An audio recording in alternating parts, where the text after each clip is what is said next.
your heart, but that's scary because we do not know how many individuals have these conversations in any police department, whether they're white, black, even if it's reverse. It's wrong, but it's scary to think about that. Like this was one we were fortunate to catch. You understand what I'm saying? Yeah, and we needed to, and I'm glad we did. So kudos whoever recorded that one, because I mean it gets more and more ridiculous when you really think about it. But we got to move on. Coming up next, what are we talking about next? I forgot already. I'm already in my feelings. Emotions make you cry sometimes. We're gonna talk about the treatment of black women today, man, because there is a great underappreciation for black women and what they provide to our society. So we want to get into that. And then we want to talk about interracial marriage. And some of you black women may not like this at all, but we got a take on it. So we'll be right back, Mac and Free, but our names are not important.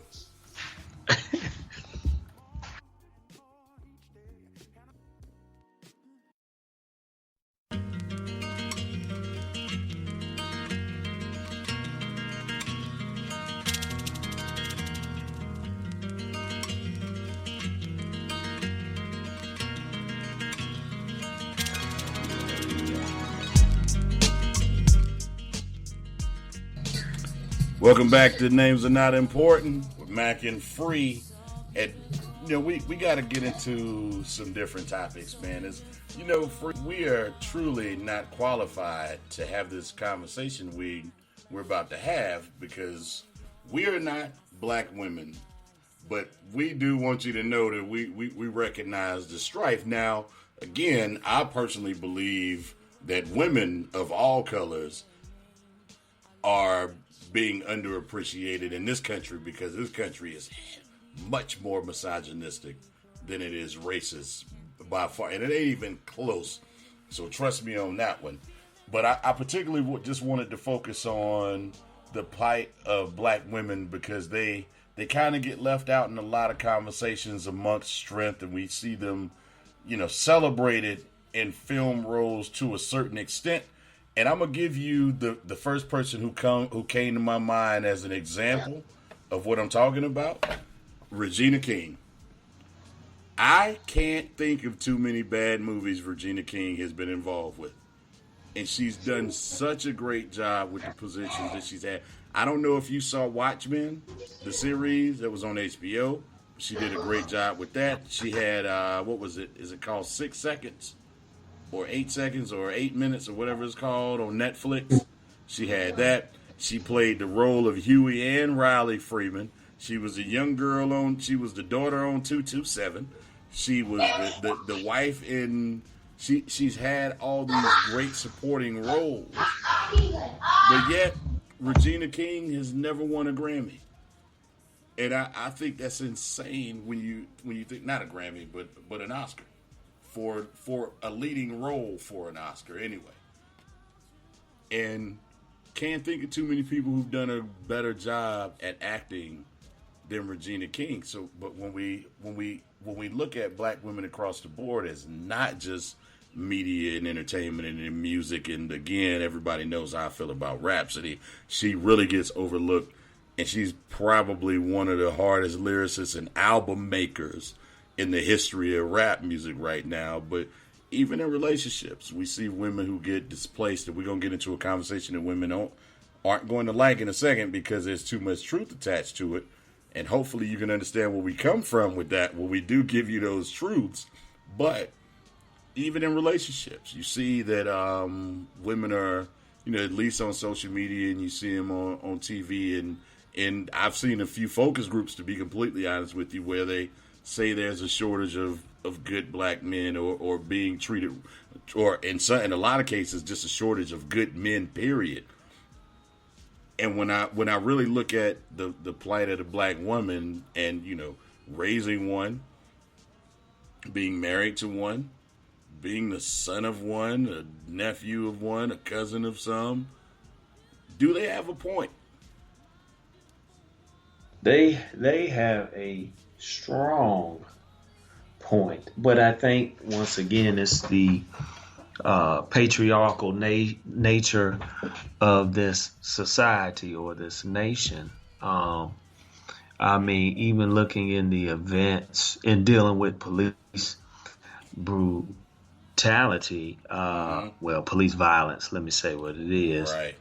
A lot of times, the female victims are overlooked just because we've been male dominant focused, and I just think it's tough because it stems through all the cycles. You know, where you look at how a lot of black women are portrayed.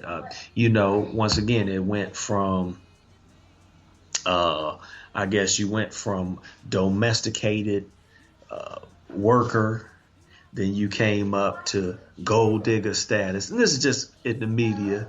Then Right. it was hood rat. Then it was conniving, because everybody responded What to did Don Imus call him? nappy headed. But Yeah. then it goes to, and you remember the whole Olivia Pope thing. They like the scandal and the list. And I think when you look at that, I think a lot of the just richness and the diversity of what they bring gets overlooked because they've Right. often been typecast or pigeonholed. You know what I'm saying? It's like So this image it's that long overdue. Yeah, yeah, they're supposed to obtain, even though that image isn't fully true. Like it's a false image, but they want to hold it. They want to hold that image of black women in in the country. Is that what you mean? yeah, yeah. To that nature. I mean, it's always they've always painted them into a category, but it's beautiful to see them uplifted with several characters. And I'm not saying it hasn't been better, but we just seen it's been a tough road for them. I think now they're more appreciated than ever, as far as by the industry, because you see more directors, more Right. writers Absolutely. coming out, and they're taking the lead roles and rolling with it. Now, from the non media plateau and spotlight, I still think we have work to do. Um, y- y- like I say, it's still a male dominant thought process and culture. So Right. we still got some work to do on the ends. But I do like seeing, even in government, I like to see sisters taking leads. Kamala Harris, Maxine Waters, Yeah, absolutely. and I think the more and more we see that, the more and more the due will be given. It will translate, hopefully, and trickle down because we got our name from our mothers and our game from our mothers, like Pac said. So, Yeah. hopefully we're learning, and in this time where we're highlighting black unity, it will translate into our relationships as well and Yeah. stuff. But I know you got some data that you gonna hit us with that's gonna might That's disrupt everything I said. yeah, no, that's in another conversation. We'll get to that. I'll hold off everybody being mad at me in a minute when we break that down, because what's more important here is, in terms of what we're talking about, is are they being disrespected or overlooked? And I think so, because there's when you really look at what it is there's an image of, part of the problem is there's a false image and a false narrative about black men in their communities that they're upholding to. And one of the beholders of said image, quite honestly, and from what I've seen and just from observation, is coming from the fathers of these black women. They're telling them that there are a lot of the men that they would seek to be with are a certain way and to stay away from them. And then there's the false narrative that gets carried over into what we're going to talk about next, because hopefully y'all don't get too upset with me. But this is about interracial marriage, and the narrative that we've seen that come from women about interracial marriage is that black men, all the black men are gone because they're marrying interracially. And here is the thing that is interesting about this. And now, just so people can get some background, because again, I'm going to get you my profile for the website. Hold on, before you go there. Now, you are strictly speaking on marriage, right? Yeah, we're talking about marriage. We're talking about they like, hold on. Yeah. Listen, ain't talking about dating. That's a whole nother. We're talking. That's a whole nother. But that's what they talk about. And what's interesting is Atlanta, the show Atlanta with Donald Glover, actually has a very good episode about this, where they talk about both sides and they make a good point, which I also found interesting because Donald Glover is married to a white woman. So I wanted to point that out. But there's a myth, and I want to go ahead and burst the myth open now, get it out the way, that black men are marrying white women at a very high clip. So let's dig into that, Free. So true, are black men marrying white women at a very high clip? The answer to that is no. 84% of black people marry intraracially. So they are marrying their own race at 84.5%. This is according to Pew Research, who only does social studies in America.